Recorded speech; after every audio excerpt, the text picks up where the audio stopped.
अहाँ सब ध्यान दे के देखू कि यूट्यूब चैनल के लोगो केना के बनाबै छै, हम अहाँ सबके सिखा रहल छी। जब ई वीडियो अहाँ सबके नीक लगत तऽ चैनल के सब्सक्राइब और लाइक शेयर करे ला नहीं बिसरब।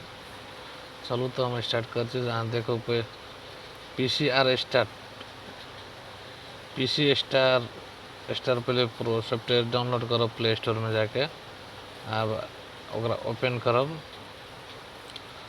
करब तो एन किस्म के इंटरफेस आयत। अगरा प्लस को दाबब,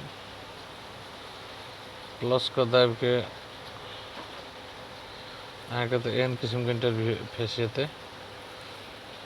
तकर बाद में अहाँके नीचा जाके बैकग्राउंड कलर अहाँ कोन चूज करबै, अहाँ कोन किस्म के कलर केहन चूज करबै। तो जस्ते हम लाल कलर चाहिए हमरा, तो लाल कलर को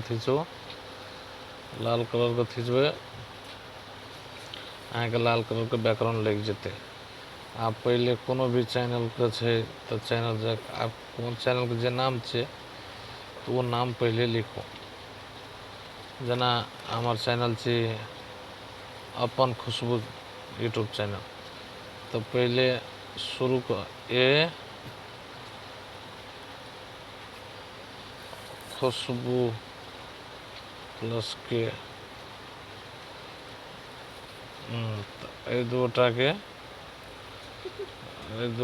की करल जेतै, एकरा जोड़ के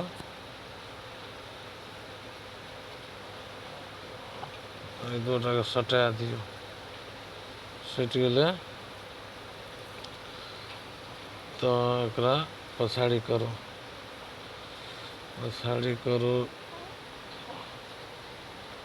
ये के पछाड़ी करो। तो बाद देखियो आगे एहन से जेते।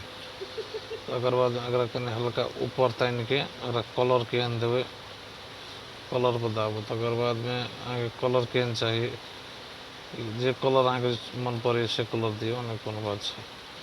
अगर ई दियो या दोसर कलर दियो आगे मन, या ई कलर दियो जे दियो। तकर बाद में फिर एकरा ओके करो। तकर बाद में आगे फिर भए गेल तो आब उ तो लोगो भए गेल। तो आब ओके नीचा में तो एक शुरू के वर्ड के बाद आप पूरा अपन चैनल का नाम लिखो। जस्ते हमारे चैनल का नाम से अपन खुशबू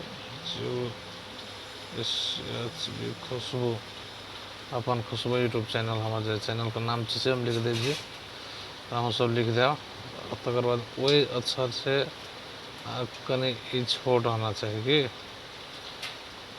हल्का वैसे कने छोट होना चाहिए। एकरो अहाँ सब कलर चेंज करे चाहे छे, एकरो कलर अहाँ सब चेंज कर सके छे। बुझले तो स्ट्रोक का एकरा जब से डिजाइन बनल जाए छे तो से डिजाइन एक अहाँ बढ़ा सके छे, कनी देखे में निक लगे छे। तकर बाद में अहाँ फिर एकरा ओके करू। तकर बाद में अहाँ के चलो तो एवं गोल का जैसे लेवल लग जाए के गोल दुकान चाहिए। तो गोल का चलो अगर पहले देखिए एम सब अगर एम दियो ओके करो। देखिए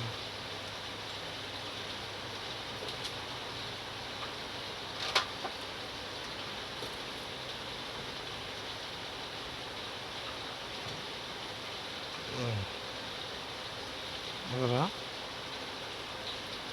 ठीक से आते वहाँ अगर ओके करो। बस भ गेल, एकरा डाउनलोड कर सके छी। सेविंग ये आके ये सेव भ गेल। तकर बाद में आके देखे जी गैलरी में ये लेकिन है